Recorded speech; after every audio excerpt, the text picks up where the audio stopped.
Hey everyone, this is PrinceWatercress, and welcome back to Let's Play Demon's Crest with the Super Nintendo Entertainment System. In the last video, I went back to Area 2. I found out that you could actually go through the doors at the beginning of Area 2 if you just headbutt them, and because of that, I have better potions now.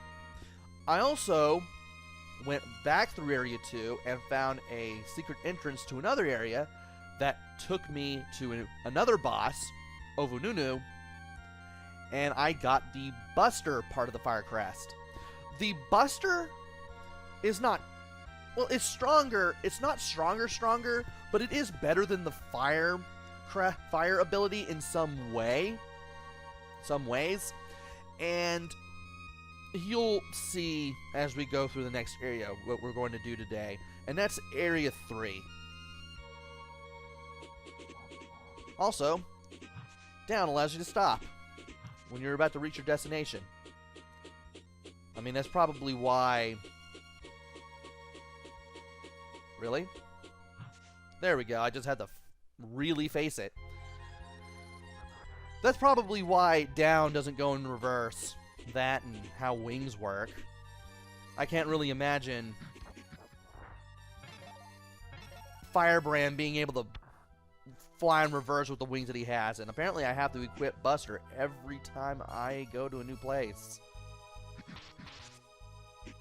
Yeah, as you'll soon see going through all this, and just me using the Buster in lieu of fire. Again, it's not stronger, but it is a lot more efficient and can be used to do some things that you couldn't do initially. I mean, you can break pots without having to position yourself in weird ways with fire anymore. You can take out enemies more quickly, if not more powerfully. And you apparently woke up and I'm not cool with that. Oh, you just went over there apparently. Well, the game would let me show it off for long enough. There's a doorway down there. I'm not going down there in case it leads to a completely different area than what I plan on doing for this video.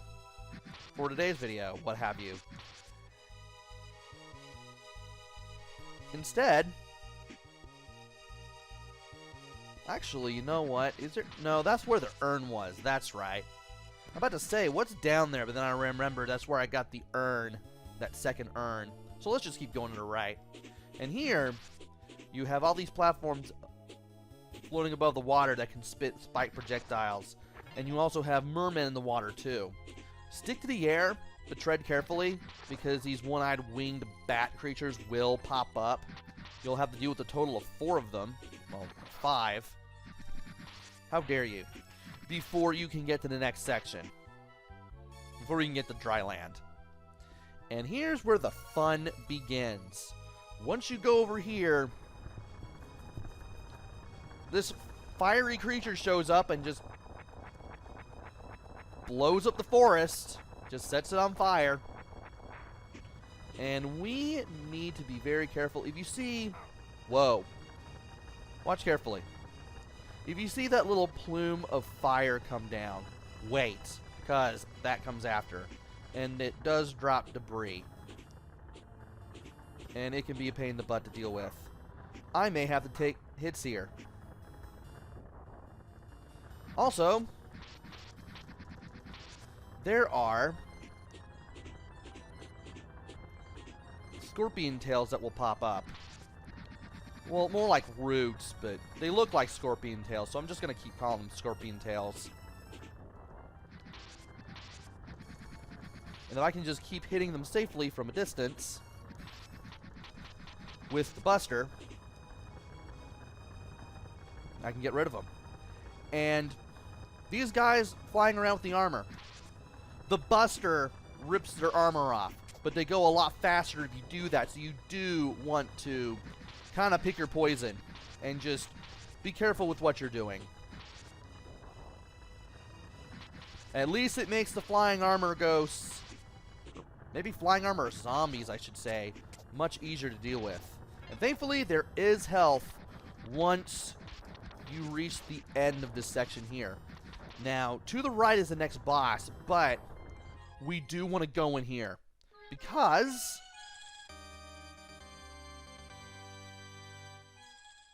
we get the Skull Talisman. Skull Talisman is one of 5 talismans in the game, and the Skull Talisman increases the chance of enemies dropping health. There is another one that increases the odds of enemies dropping money, but, well, we don't have that quite yet. We haven't really found it, per se. But it is there. And what do I have equipped? Do I have the ginseng or the elixir? Okay. Okay, elixir. Elixir is the one that auto-revives, and ginseng is the one that's full health. And you can actually tell by the color, which potion you have. Though it is a bit faded in some ways. Ginseng has a bit of a pinkish tint, while elixir has more of a purplish tint up there in the upper right. And now it's time to take on our next boss, the Flame Lord. And we can just go to town with the Buster ability and do what we need to do there. We do want to avoid getting hit by the birds and the fireballs. As long as we can position yourselves alright, we should be good. And there is a fireball attack. No, not exactly a fireball attack. I mean, there is a fireball attack, but there's also that dive attack, kind of similar to the Cerberus from the Ghouls and Ghosts series, that the Flame Lord can do. And here's the second form. And here's the elixir at work. Nice. But it only revives you with 4 hit points. So we need to be very careful about what we're doing here.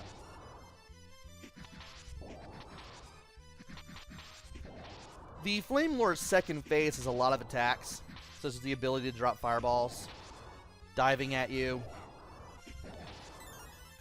causing me to nearly die. Well, apparently that's not one of them, but, well, you know. Dropping fireballs as it flies in one direction. Doing this sine wave pattern as it flies around.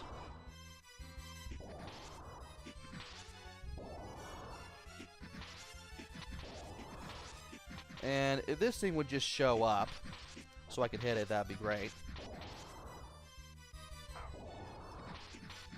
And I'd rather that it do that because it's easier for me to hit.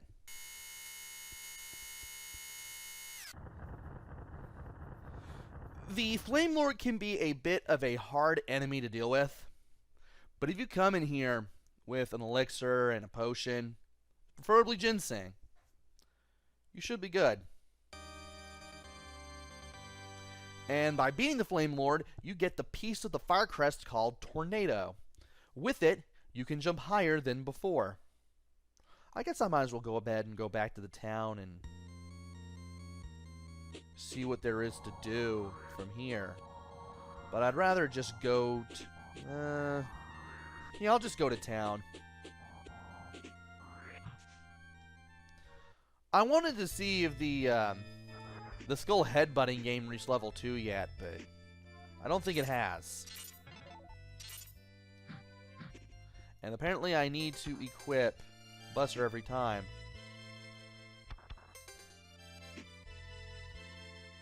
And what do you do?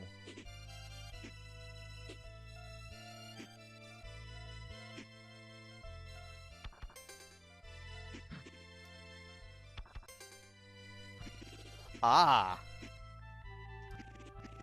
By using the tornado, by equipping Tornado, you can create these little tornado platforms that you can stand on for a brief amount of time. And you can use those to reach higher areas. That's pretty cool. Just now remembered what it did. And I do want to get down here. And apparently the pots break when they hit the ground. Interesting. How much oh, I got 400 GP. Let's buy stuff. And welcome to the Black Lotus. We carry all the potions. I might as well stick to carrying just 2 ginsengs. Because, I don't know.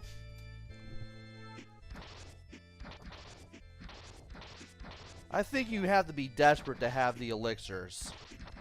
Not quite sure. Maybe the elixirs will work for you, and sometimes and maybe not.